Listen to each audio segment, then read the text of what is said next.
Okay, so now we are going to understand about different diabetic symptoms.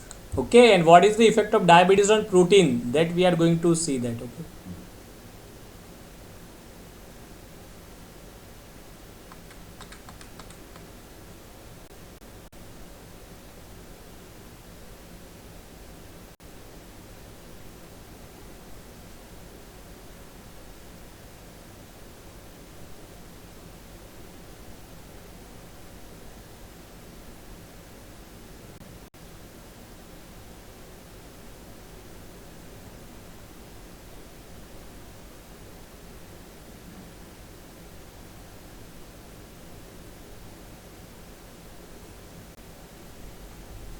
So now diabetes causes depletion of body's proteins. We all know that insulin is anabolic hormone, तो insulin protein को बनाने का काम करता था, लेकिन insulin नहीं है, डायबिटीज है, तो प्रोटीन टूट जाएगा.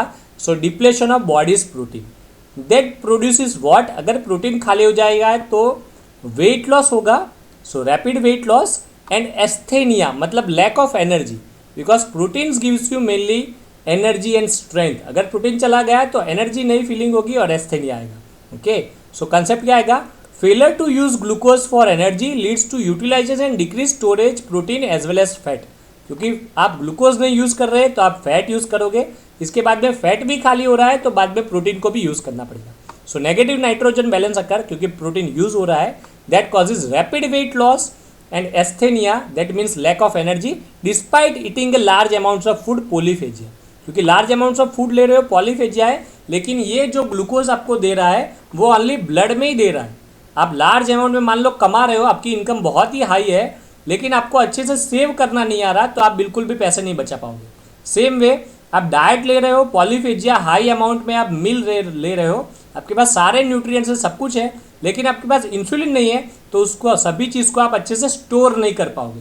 क्योंकि इंसुलिन हार्मोन ऑफ एब्डोमेंस है और वो स्टोर करने का मेनली काम करता है. ओके, वो ऐसा हार्मोन है जिसको मैंने फर्स्ट लाइन ली थी आपको कि insulin is the hormones of abundance and that's main role is to store everything. Insulin नहीं है तो आप कुछ भी स्टोर नहीं कर पाओगे. कितना भी कमा रहे हो, कितना भी डाइट ले रहे हो, धीरे धीरे जल्दी से वो खाली हो जाएगा एंड रैपिड वेट लॉस और एस्थेनिया प्रोड्यूस होगा. क्लिनिकल फीचर्स एंड कॉम्प्लिकेशन कौन कौन से आएंगे? Polyuria, polydipsia, polyphagia and weight loss. Biochemical science कौन सी होगी? Hyperglycaemia, glycosuria, ketosis, ketonuria, ketoacidosis. Complication कैसे? जैसे इम्यूनो फंक्शन डिक्रीज हो रहा था तो predispose to infections, then ketotic coma and non ketotic, hyperosmolar, hyperglycaemic coma. Chronic complication जैसे atherosclerosis, then gangrene, microangiopathy, diabetic retinopathy, neuropathy, nephropathy. जो भी सारी टर्मिनल एंड्स है वो सारी वेसल्स ब्लॉक हो जाएगी और ये सारे प्रॉब्लम्स होंगे. ओके, अगेन ये सारे फिर हमने ऑलरेडी कवर कर चुके हैं इससे पहले में, तो वो लेक्चर्स आपको सारे अंडरस्टैंड हो जाएंगे अच्छे से. Now what is the difference between type 1 and type 2? IDDM and NIDM. IDDM problem कहाँ पे होगा? इंसुलिन प्रोडक्शन में, तो insulin deficiency due to the beta cell destruction. NIDDM problem कहाँ पे होगा? इंसुलिन तो अच्छे से प्रोड्यूस हो रहा है, लेकिन उसका रेजिस्टेंस होगा, उसका टारगेट टिश्यू काम नहीं करेगा, रिसेप्टर काम नहीं करेगा. IDDM 10 to 20%, NIDDM 80-90%. IDDM less than 40S, NIDDM more than 40S. IDDM वाला पेशेंट कैसा? लो, थीन एंड लीन. NIDDM वाला कैसा? हाई एंड ओबेस, लेकिन ये ओबेस अर्ली एज में होगा, अर्ली ईयर्स में होगा, लेकिन 10 या 20 साल अगर NIDDM है तो ये वापस थीन बन जाएगा. Duration of symptoms weeks and rapid, क्योंकि बहुत ही हाई अमाउंट ऑफ सिम्टम्स है, क्योंकि almost lack of insulin, zero insulin है, तो तुरंत पेशेंट आपके पास आएगा. तो वीक्स एंड रैपिड, यहाँ पे months to year to slow, क्योंकि सिम्टम्स बहुत ही थोड़े हैं तो वो इग्नोर करेगा पेशेंट और देर से प्रेजेंट होगा, व्हेन कॉम्प्लिकेशन होगा उस वक्त. तो that's why present with a complication and this is not present usually with a complication. तो यहाँ पे इतने कॉम्प्लिकेशन नहीं होंगे, ये सीधा कॉम्प्लिकेशन के साथ ही आएगा, क्योंकि इसने ऑलरेडी 5-10 साल इग्नोर कर दिया है. Complication at the time of diagnosis absent while that is present in the 10 to 20% cases. Acute complication कैसा हो सकता है जिससे डेथ हो जाए, वो वाला डेंजरस. इसमें हो सकता है कीटोएसिडोसिस, इसमें होता है hyper osmolar hyperglycaemic comma. Plasma insulin level absent और डिक्रीज, यहाँ पे नॉर्मल और इंक्रीज, लेकिन 10 से 20 साल के बाद अगेन एब्सेंट और डिक्रीज. ओबेस का थीन के जैसा ही यहाँ पे पिक्चर बनेगा. ऑटो एंटीबॉडीज प्रेजेंट, क्योंकि एंटीबॉडी आईडीडीएम को डिस्ट्रॉय कर देते हैं. यहाँ पे auto antibodies not present. Ketonuria present, ketonuria absent, क्योंकि क्या मैंने बोला था, कीटोन मतलब फैट के यूज से कीटोन बॉडीज बनते हैं, लेकिन थोड़ा भी ग्लूकोज अवेलेबल है, उसका सिग्नल में मिल रहा है तो कीटोन बॉडीज नहीं बनेंगे। थोड़ा भी ग्लूकोज मिलेगा इंसुलिन से तो कीटोन बॉडीज इतने जल्दी नहीं बनते। ट्रीटमेंट ऑफ चॉइस क्या है, इंसुलिन, क्योंकि प्रॉब्लम क्या था, इंसुलिन प्रॉब्लम था, इंसुलिन खाली हो जाना, तो बाहर से इंसुलिन दे दो तो क्योर हो जाएगा। यहाँ पे प्रॉब्लम क्या है, इंसुलिन तो यहाँ पे होता है लेकिन इंसुलिन बाइंड नहीं कर पाता अपने रेजिस्टेंस की वजह से ड्रग्स अपने टारगेट टिश्यूज के पास। तो आपको क्या करना पड़ेगा, टारगेट टिश्यूज को सेंसिटिव करना पड़ेगा। That's why you have to give a drugs which increase sensitivity of the tissues rather than giving insulin. लेकिन हाँ, क्या होगा कि अगर आपने लार्ज अमाउंट में इंसुलिन दे रहे हो तो सकता है कि उतना सारा इंसुलिन सभी जगह पे मिलके काम करे तो थोड़े रिसेप्टर भी काम कर जाएंगे। ये ऐसा ही कंसेप्ट है, मान लो 5 रिसेप्टर है तो 5 इंसुलिन है, लेकिन 5 रिसेप्टर आपने 50 इंसुलिन दिए तो हो सकता है कि थोड़ा बहुत और अच्छा इंप्रूवमेंट मिल जाए, क्योंकि थोड़ा बहुत इंसुलिन और अच्छे काम करेगा। क्लियर? जैसे भले आप लेक्चर में ध्यान नहीं दे रहे हो लेकिन आपके 5 की जगह 10 आवर 20 आवर लोग कोई लंबा लेक्चर ले ले तो कान में थोड़ी चीज़ें तो पड़ जाएगी। वैसे ओरल हाइपोग्लाइसेमिक ड्रग्स तो देनी है जो सेंसिटिविटी टिश्यूज़ की इंक्रीज करे, लेकिन एनआईडीडीएम में आप इंसुलिन भी दे सकते हो लास्ट स्टेज में, और आप इंसुलिन सिक्रेटिंग ड्रग्स भी दे सकते हो। इससे थोड़ा बहुत डिफरेंस तो देखने मिलता है, लेकिन साथ में आपको सेंसिटिविटी इंक्रीज करे वैसी ड्रग तो देनी ही देनी है। एनआईडीडीएम वाले पेशेंट को सेंसिटिविटी इंक्रीज करे टारगेट टिश्यूज की वैसी ड्रग तो देनी ही देनी है। साथ में कॉम्बिनेशन में आप बाहर से इंसुलिन भी दे सकते हो और ऐसे भी ड्रग्स दे सकते हो जो इंसुलिन का सिक्रेशन इंक्रीज करे। Okay, mortality if untreated very high, mortality of if untreated is low, but gradually again after 10 to 20 years again that is shifting like same like thin and ketoacidosis like, तो mortality भी last में हो जाएगी। Now diagnosis of diabetes mellitus, कैसे diagnosis करना है, urinary glucose में आप यूरिन चेक कर लो तो ग्लूकोज उसमें दिख रहा है तो वो डायबिटीज मेलाइटस होगा। नॉर्मली यूरिन में ग्लूकोज नहीं दिखता। Same way fasting blood glucose check करो, क्योंकि डाइट के बाद तो नॉर्मल वाले में भी ग्लूकोज बढ़ने वाला है। ओके, तो डायबिटीज में भी ग्लूकोज इंक्रीज होगा और नॉर्मल में भी ग्लूकोज इंक्रीज होगा आफ्टर डाइट, लेकिन बिफोर मील अगर खाना खाने से पहले ही किसी का ब्लड ग्लूकोज हाई है तो that shows towards the diabetes mellitus. And you can also measure insulin level, if insulin level high है मतलब नॉर्मल होना चाहिए, लो है तो वो हो जाएगा डायबिटीज मेलाइटस। लेकिन याद रखना टाइप 2 में फिर कभी कभी इंसुलिन लेवल थोड़ा हाई भी देखने मिलता है। देन ग्लूकोज टॉलरेंस टेस्ट, ये स्पेशल टेस्ट है जिसमें आपको ग्लूकोज देखना है और चेक करना है कि ये कितना टॉलरेट कर पाता है। नॉर्मल पेशेंट को आप ग्लूकोज दोगे तो उसको टॉलरेट करके नॉर्मल कर देगा, लेकिन डायबिटीज वाले पेशेंट्स में क्या होता है, इंसुलिन नहीं होता, तो डायबिटीज वाले में थोड़ी ग्लूकोज दी तो भी आपको रिफ्लेक्शन दिखने मिलेगा क्योंकि उसमें इंसुलिन नहीं होता। Clear everyone? लेकिन इसकी जो वैल्यूज है वो अभी यहाँ पे लिखी है, मैं शो करूंगा, आपको दिखाऊंगा, लेकिन याद रखना कि ये वैल्यूज हर एक लैब के वाइज अलग अलग होती है, हर एक कंट्री के वाइज अलग अलग होती है, और हर एक रिसर्च पेपर हर साल ये वैल्यू बदलती रहती है। तो अभी आप उस वैल्यू में मत फंसना, रफली उसका कंसेप्ट समझ लेना, फिर जो भी वैल्यू आपके बुक्स में जो भी लिखी है और आप कोई भी बुक्स रिफर कर रहे हो वो यूज़ करके एग्जाम में लिख देना, आपको यहाँ पे मार्क्स मिल जाएंगे अच्छे से। लेकिन when you are treating the patient, जब आप फाइनल एमबीबीएस में आ जाओ और पेशेंट फिर डॉक्टर बनने के बाद ट्रीट करना स्टार्ट करो, तो फोकस करना कि उस वक्त WHO की कौन सी गाइडलाइंस है, क्योंकि हर साल हर 2-3 साल पे ये गाइडलाइंस चेंज होती रहती है और हर कंट्री के हिसाब से चेंज है, हर स्टेट के हिसाब से चेंज होती है। तो you have to remember and understand the concepts of GTT but not remember the exact values of that. Okay, and then acetone breath test, मैंने टिपिकली बोला था कीटो एसिडोसिस हो जाता है। कीटो एसिडोसिस में टिपिकली एक एसीटोन आता है जो वॉलेटाइल होता है, इसका मतलब वो ब्रीथ से बाहर आएगा और वो आपको फ्रूटी स्मेल देगा। ये एसीटोन ब्रीथ अगर फ्रूटी स्मेल आ रही है वो दिखाएगा कि पेशेंट को कीटो एसिडोसिस हो चुका है। ओके, तो again urinary glucose, person with diabetes loses glucose in a small to large amount, तो पर्सन विद डायबिटीज में आपको ग्लूकोज दिखेगा, नॉर्मल में कभी भी नहीं दिखता। आसान टेस्ट है, लेकिन डिसएडवांटेज क्या है, glycosuria depends on a renal threshold level, तो डायबिटीज वाले में तो देखने मिलता है, लेकिन ये हो सकता है कि किसी की किडनी खराब हो तो भी ये दिखने मिल सकता है।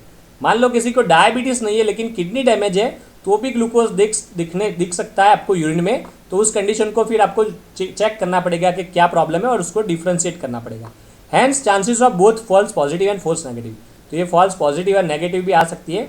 तो urinary glucose not a gold standard test नहीं है, लेकिन कर देते हैं क्योंकि आसान है, पेशेंट को कोई भी इंजरी नहीं होती, आपको ब्लड लेना नहीं पड़ता, तो इनिशियल स्टेज में urinary glucose is the choice for investigation. Okay, otherwise फिर प्रूवन केस है तो फिर उसमें यूजुअली धीरे धीरे फिर आपको ब्लड ग्लूकोज ही मेन रहती है। ओके,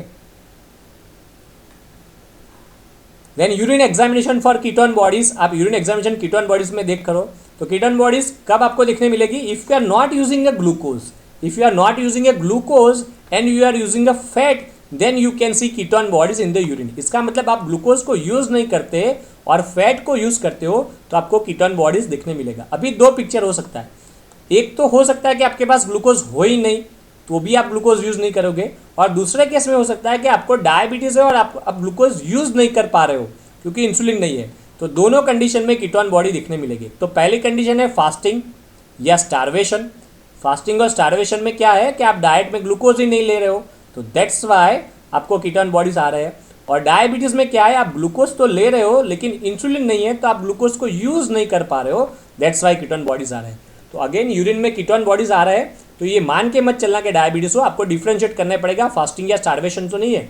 तो यूरिन में ग्लूकोज भी है एंड कीटोन बॉडीज भी है, इसका मतलब ये डायबिटीज है। लेकिन यूरिन में ग्लूकोज नहीं है, ओनली कीटोन बॉडीज है, इसका मतलब ये स्टारवेशन या प्रोलॉन्ग फास्टिंग है। Clear? So presence of ketone bodies in the urine along with the glucose shows a DM, diabetes mellitus. Other causes of ketonuria, starvation, prolonged fasting following a high fat diet must excluded. Then acetone breath test क्या है? एसिटोएसिटिक acid blood में देखने मिलता है, but large amount of acetic acid फिर convert हो जाता है बीटा हाइड्रोक्सी ब्यूटारेट में और उसके बाद कन्वर्ट हो जाता है एसीटोन में। एसीटोन वॉलेटाइल एंड वेपोराइज है तो एयर में बाहर जाएगा और smelling acetone in the breath typically fruity taste आएगी, ये दिखाएगा आपको acidotic coma in case of type 1 diabetes patients. Okay, fasting blood glucose level, जैसे मैंने बोला डाइट के बाद या मील के बाद तो नॉर्मल का भी ग्लूकोज हाई होगा और डायबिटिक का भी ग्लूकोज हाई होगा, लेकिन फास्टिंग में अगर ब्लड ग्लूकोज हाई है तो वो कंफर्म दिखा रहा है कि डायबिटीज वाला पेशेंट से है। अगेन वैल्यू लिखी है लेकिन मैंने जैसे बोला वो अभी ठीक है, ये वैल्यू याद रख लो, लेकिन फ्यूचर में कंसेप्ट याद रखना, क्योंकि फ्यूचर में आप जब भी जो लैब में काम कर रहे हो उसकी वैल्यू अलग होगी, जो कंट्री में आप शिफ्ट हो रहे हो तो उसकी वैल्यू भी अलग होगी। आई होप कि मान लो यहाँ से कोई अच्छा पढ़ ले और यूएसए चला जाए, ठीक है, या कोई और कंट्री में चला जाए या फिर अपनी कंट्री में भी सेवा करे, वो आपका कंसेप्ट है, पर ये सारी कंडीशन में वैल्यूज अलग अलग हो सकती है तो उसमें मत पढ़ो। इतना याद रखो कि जो भी नॉर्मल में होगा उससे डायबिटीज़ वाले पेशेंट्स में हाई दिखा होगा। यहाँ पे दिखा रहा है 70 to 110 normal, while more than 110 shows upper limit तो डायबिटीज़, और आफ्टर मील दिखा रहा है 140। तो भूखे पेट बोल रहे 110 तक चला लेना है और खाना खाने के बाद 140 तक चला लेना है, ठीक है।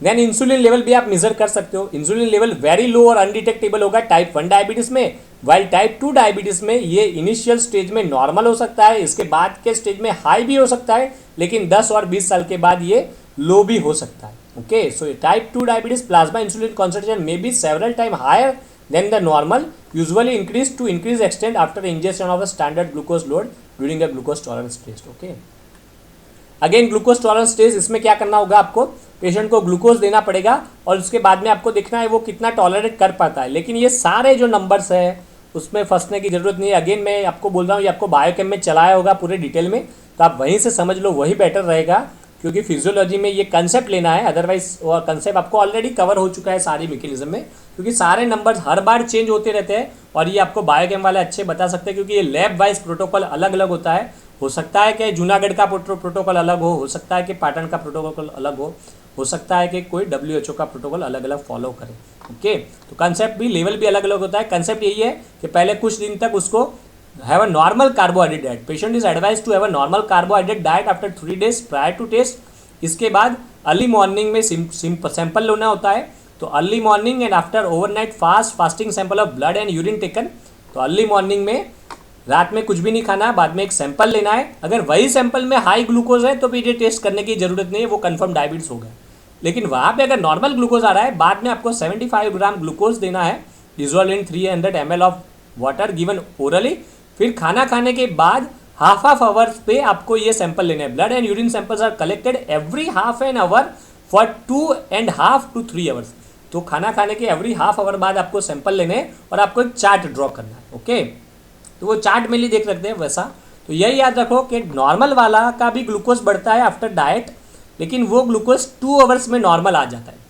लेकिन डायबिटीज़ वाले का ग्लूकोज पहले से ही हाई था, ओके आफ्टर डाइट तो बहुत ही हाई हो गया, और की कंसेप्ट ये बनता है कि ये बहुत लंबे समय तक नॉर्मल नहीं आता। इसमें भी आपको शायद फिर बायोकेम में चला गया, बीच में एक जगह पे 2 आवर के बाद इंसुलिन देना है, क्योंकि 2 आवर के बाद आप इंसुलिन देते हो और नॉर्मल आ जाता है तो वो टाइप 1 डायबिटीज़ होगा, और 2 आवर के बाद इंसुलिन देने के बाद भी नॉर्मल नहीं आता तो वो टाइप 2 होगा। तो वो पार्ट जाएगा जीटीटी में। लेकिन अगेन ये कंसेप्ट समझ लो कि नॉर्मल पेशेंट में 2 आवर के बाद क्योर हो जाता है, डायबिटीज़ वाले पेशेंट्स में ये कभी भी क्योर नहीं होता 2 आवर के बाद भी।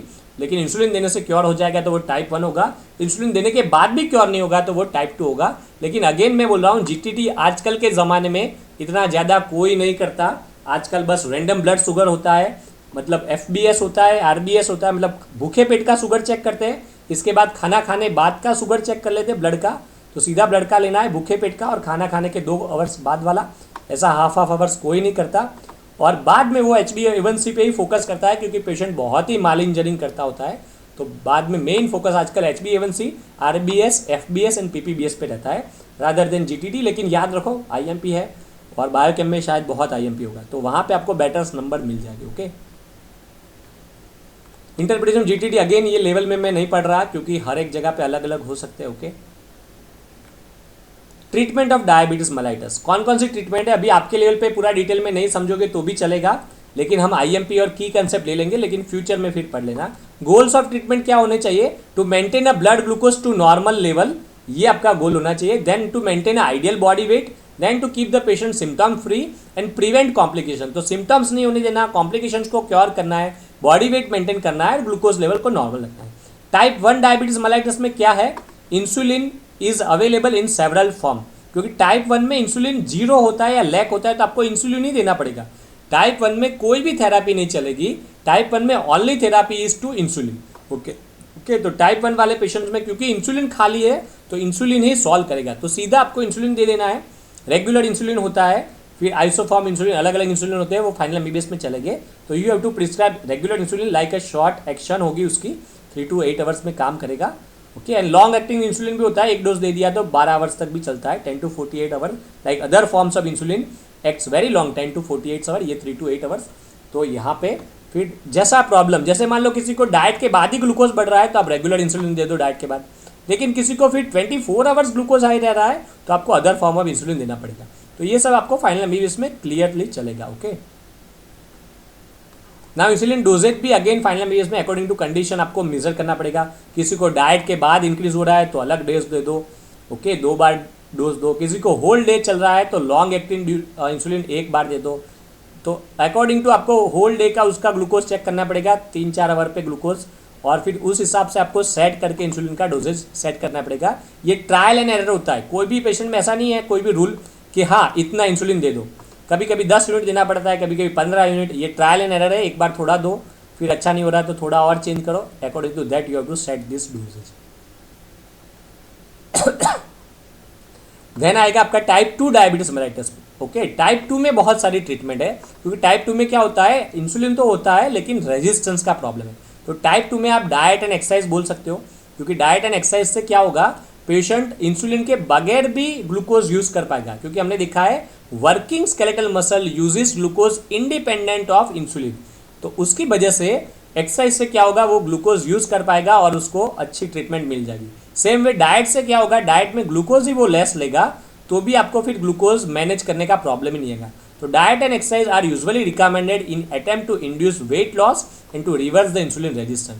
तो इससे क्या होगा, आप ग्लूकोज को भी यूज करोगे, डिक्रीज करोगे, ग्लूकोज भी बॉडी में डिक्रीज होगा। प्लस फायदा ये है कि अगर इससे वेट लॉस हो गया तो वेट लॉस होने से ओबेसिटी चली जाती है और वो तुरंत रेजिस्टेंस चला जाता है, तो शायद मिरेकल चेंजेस देखने मिल जाए। Okay, that's why this is recommended. Then low energy and weight reducing diet recommended for obese NIDDM patients. Obese NIDDM patients को low energy and weight reducing diet देना पड़ेगा। Dietary constitute recommends for allocation of calories, तो रफली carbohydrate 60%, protein 10 to 15%, fat 30 to 35% of calories. Okay, then vitamin and minerals देना है। Frequent small meals are advise to prevent glycaemic pics, क्योंकि diabetes वाले को खाना खाने के बाद लार्ज अमाउंट में ग्लूकोज इंक्रीज हो जाता है, तो क्या बोलते हैं, फ्रीक्वेंट स्मॉल मील, थोड़ा थोड़ा खाओ लेकिन बार बार खाओगे तो चल जाएगा, रादर देन एक टाइम बहुत ही लार्ज अमाउंट में खाने से बेटर है कि फ्रीक्वेंट स्मॉल मील्स। ओके, लेकिन अगेन ये सब कुछ करते हैं, लेकिन ये डाइट ये सब कुछ बस ट्रायल एंड एरर है हर जगह। आप ट्राई करो, बाद में आप चेंज करो, कुछ भी ऐसा प्रूवन नहीं है कि बस फ्रीक्वेंट स्मॉल मिल ही चले। फिर कभी कभी ये फ्रीक्वेंट स्मॉल मिल भी बहुत बड़ा ग्लूकोज ले जाता है। तो बोलते रहना है कि आप क्योर करते रहो, आप मैनेज करो, फिर धीरे धीरे खुद ही पेशेंट समझ जाता है। वो डाइट से उसका कंट्रोल रहता है, वो से नहीं रहता, क्योंकि हर एक में ये अकॉर्डिंग टू कंडीशन अलग अलग देखना, क्योंकि कितना रेजिस्टेंस है, कौन से वक्त देखने मिलता है। तो ये ट्रायल एंड एरर वाला मेन केस है diabetes, rather than a fix target. Okay,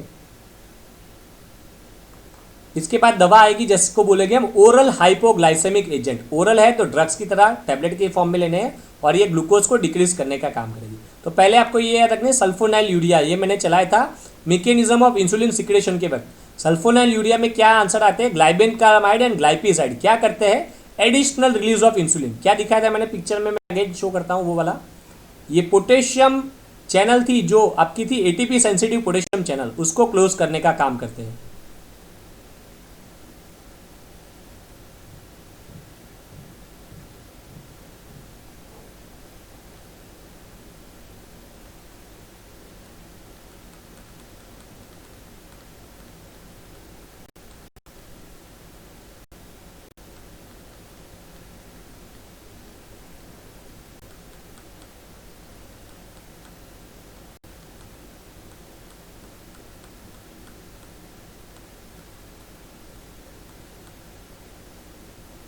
okay, तो यहाँ पे दिखाई है ATP sensitive potassium channel, you are seeing here, क्या दिखा है, एटीपी सेंसिटिव पोटेशियम चैनल। ये चैनल बंद होती है नॉर्मली एटीपी की वजह से। If you have a high ATP then ATP sensitive potassium channel closes. तो if you have a high ATP then channel closes, then depolarize कर, देन इंसुलिन रिलीज।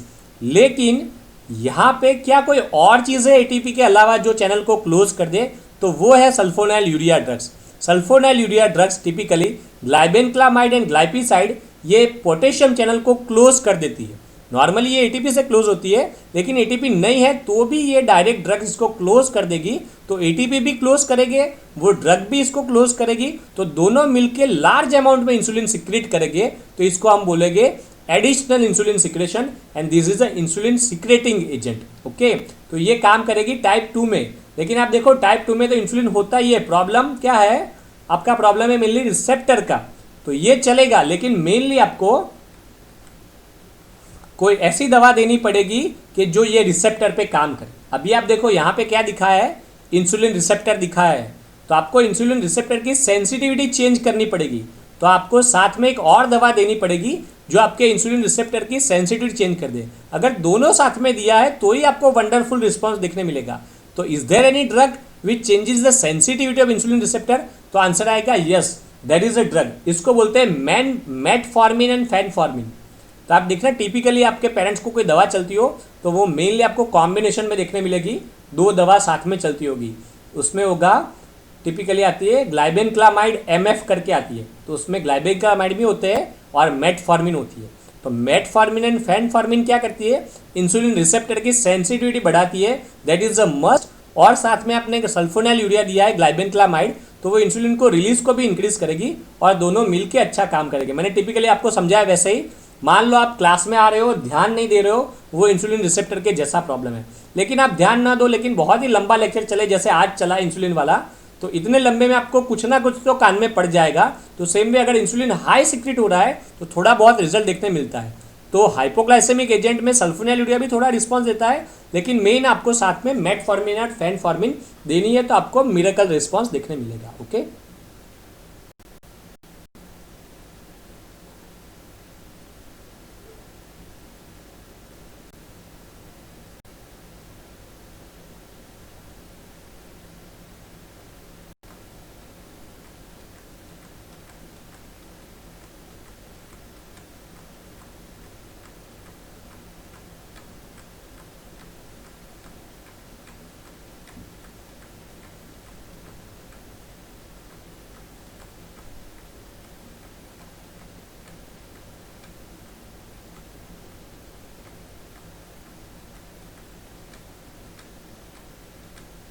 ओके, तो हम देख रहे हैं अभी oral hypoglycaemic agent. Okay,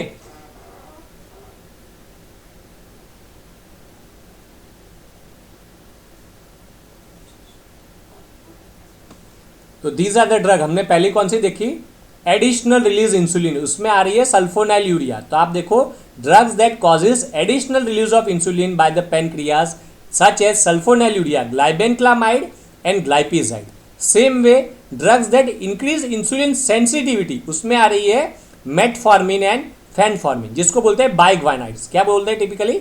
बाइग्वानाइड्स and thiazolidinediones. तो these are the drugs like biguanides and thiazolidinediones like metformin, phenformin, they increase insulin sensitivity. इसके अलावा अभी एक नई ड्रग्स भी आ गई है जिसको बोलते हैं DPP4 इनहिबिटर. क्या बोलते हैं?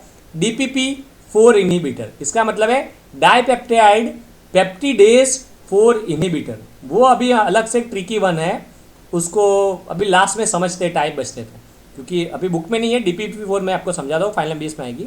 इसके अलावा थोड़ा बहुत देखते थे. In the last stage of the diabetes you have to give insulin is usually required to control plasma glucose level. तो देखो, अगर ओनली एंड ओनली रिसेप्टर से ही सॉल्व हो रहा होता तो कभी भी आपको इंसुलिन देने की ज़रूरत ही नहीं पड़ती, क्योंकि आपको इंसुलिन तो ऑलरेडी था. तो क्यों आपने इंसुलिन दिया? तो हमने जो भी अभी तक पढ़ा है, जो भी डिफ्रेंशिएटिंग फीचर्स आए थे, तो उस वक्त मैंने बार बार बोला था कि 10 से 20 साल के बाद ये होता है. भले वो टेबल में नहीं लिखा, लेकिन यहाँ पे ये प्रूवन हो रहा है. क्या प्रूवन हो रहा है? कि आप इंसुलिन दे रहे हो पेशेंट्स को. दैट मीन्स कन्फर्म कि अगर पेशेंट क्रॉनिक हो रहा है तो उसमें इंसुलिन 0 हो जाता है, तो आपको रिसेप्टर को भी सेंसिटिव करना है और आपको साथ में इंसुलिन भी देना है. So in the last stages of type 2 diabetes not controlled by OHA, insulin administration is usually required to control a plasma glucose level. Clear everyone? अभी लास्ट में हम एक चीज देख लेते हैं. क्या देखना है हमें? DPP4 इनहिबिटर, डाइपेप्टिडाइल पेप्टिडेज 4 इनहिबिटर, वो हम अलग से देख लेते हैं लास्ट केस. ओके, इसके लिए आपको वही समझना है जो मैंने चलाया था रेगुलेशन ऑफ इंसुलिन में. तो रेगुलेशन ऑफ इंसुलिन वाला कंसेप्ट वापस कवर करना है, तो वहां से ये कंसेप्ट क्लियर हो जाएगा.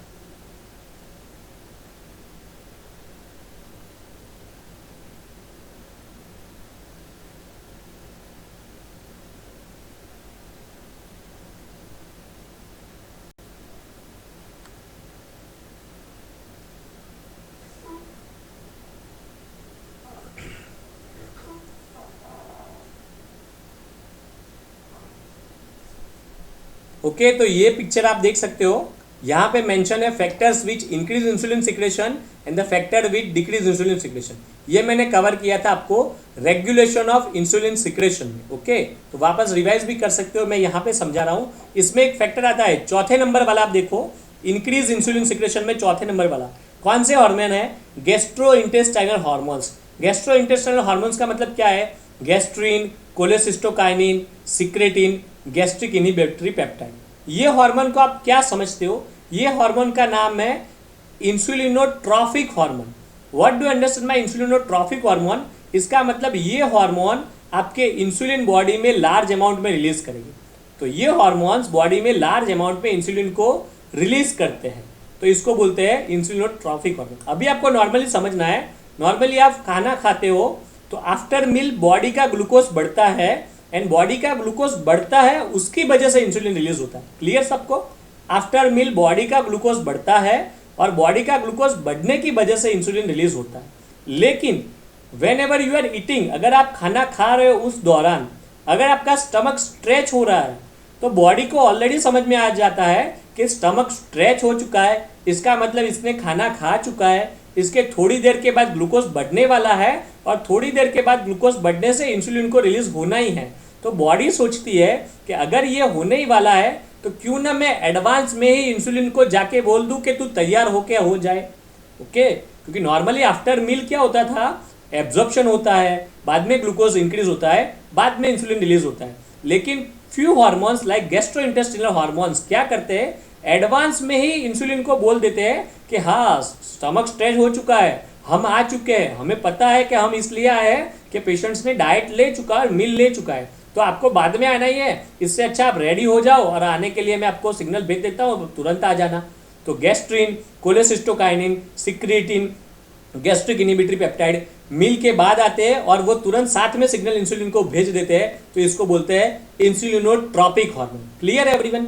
अब आपको समझना है कि ये हार्मोन सारे हैं गैस्ट्रीन, कोलेसिस्टोकाइनिन, ये सभी को कोई तोड़ता है? तो हाँ, इनको जो तोड़ता है इसका नाम है DPP4 एंजाइम, डाइपेप्टिडाइल पेप्टिडेज 4 एंजाइम.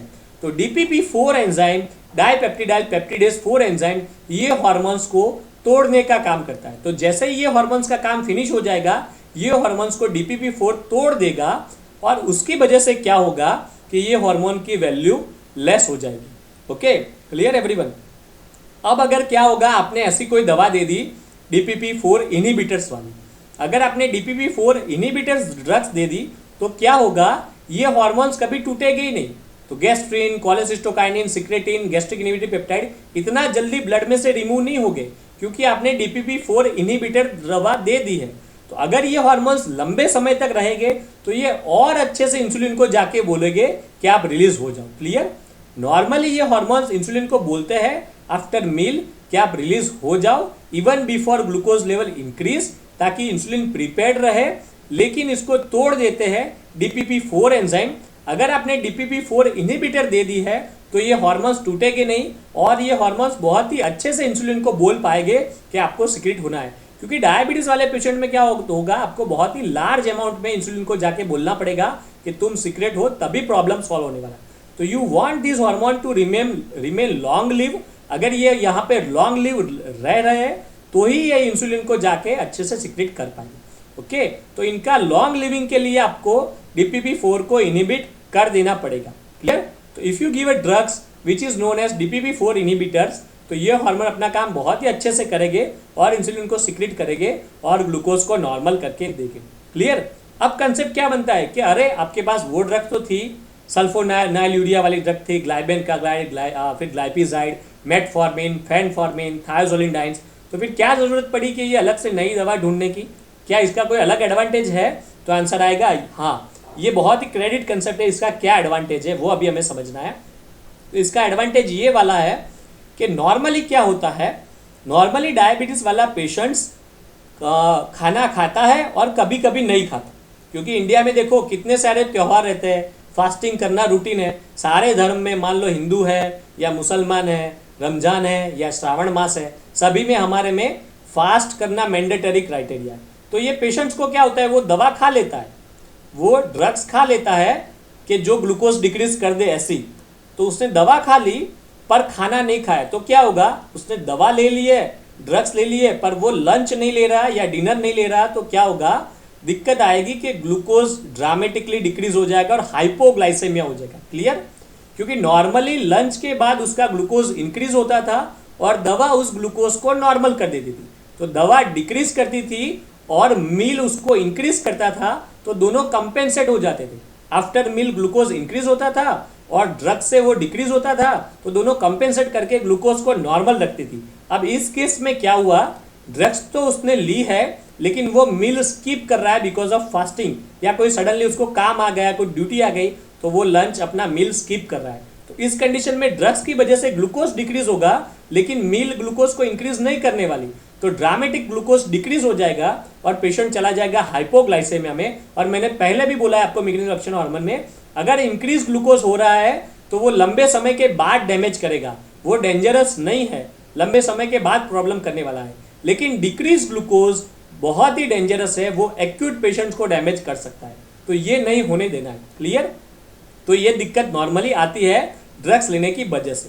तो उसने कोई भी ड्रग्स लिए, क्या दिक्कत आएगी, ड्रग्स लिए, खाना स्किप कर दिया तो उसका ग्लूकोज डाउन हो जाएगा। लेकिन अभी सोचो उसने DPP-4 लिया है, ओके, DPP-4 लिया है तो क्या होगा, वो अगर खाना खा रहा है तो खाने के बाद क्या होगा, if he has taken the meal, तो बिकॉज ऑफ मील उसमें gastrin, cholecystokinin, secretin, gastric inhibitory peptide release हो गए आफ्टर अ मील। ये क्यों रिलीज होते हैं आफ्टर अ मील, क्योंकि स्टमक का स्ट्रेच होता है तो ये सब रिलीज होते हैं और ये सब जाके इंसुलिन को रिलीज करते हैं, और इंसुलिन रिलीज होता है तो ग्लूकोज लेवल डिक्रीज होता है और नॉर्मल होता है। क्लियर। तो ये नॉर्मल सीक्वेंस है। पेशेंट ने DPP-4 लिया है, बाद में पेशेंट ने मील लिया, मील लेने की वजह से ये हार्मोन्स बढ़ गए, ये हार्मोन्स लंबे समय तक जिंदा रह पाए, क्योंकि लंबे समय तक आपने DPP-4 इनहिबिटर दिया था, तो ये हार्मोन्स लॉन्ग लिव हो गए। इसने अच्छे से इंसुलिन रिलीज किया और इंसुलिन अच्छा होने की वजह से वेरी नाइसली ग्लूकोज का कंट्रोल हो गया। क्लियर। अब मान लो कि पेशेंट ये स्किप कर रहा है लंच वाला किस्सा, तो क्या होगा, पेशेंट ने दवा खा ली DPP-4 इनहिबिटर, अब पेशेंट ने लंच ही नहीं लिया, पेशेंट ने लंच ही नहीं लिया, तो क्या गैस्ट्रिन, कोलेसिस्टोकाइनिन, सिक्रेटिन, GIP आएंगे? वो तो आने वाले ही नहीं है, क्योंकि जब वो पेशेंट लंच ले रहा है आफ्टर मील तो उसका स्टमक स्ट्रेच होता है और ये सारे हार्मोन आते हैं, और DPP-4 ये हार्मोन्स को लॉन्ग लीव रखती है। लेकिन जब ये हार्मोन खाना ही नहीं खा रहे, पेशेंट खाना ही नहीं खा रहा, पेशेंट ने मील ही नहीं लिया, तो ये हार्मोन्स ही आने वाले नहीं है। अगर ये हार्मोन्स आने वाले नहीं है तो आपने लॉन्ग लीव रखने वाली दवा दे दी है तो भी वो काम नहीं करेगी। लॉन्ग लीव का मतलब क्या है, कोई है तो वो लंबा जिएगा, लेकिन कोई है नहीं और आपने दुआ दे दिया कि आप लॉन्ग लीव जियोगे। अगर कोई आपका आशीर्वाद लेने आया है, उसको दे रहे हो तो वो लॉन्ग लीव रहेगा, लेकिन कोई आपका आशीर्वाद ही नहीं रहा, आप हवा में बोल रहे हो लॉन्ग लीव, तो क्या कोई है ही नहीं तो कौन जिंदा रहने वाला है। सेम वे यहाँ पे ये हार्मोन्स ही नहीं है और तो DPP-4 आशीर्वाद देती है कि चलो लॉन्ग लीव हो जाओ सारे हार्मोन्स, लेकिन हार्मोन उस दिन आते ही नहीं है क्योंकि पेशेंट ने लंच ही नहीं लिया होता है।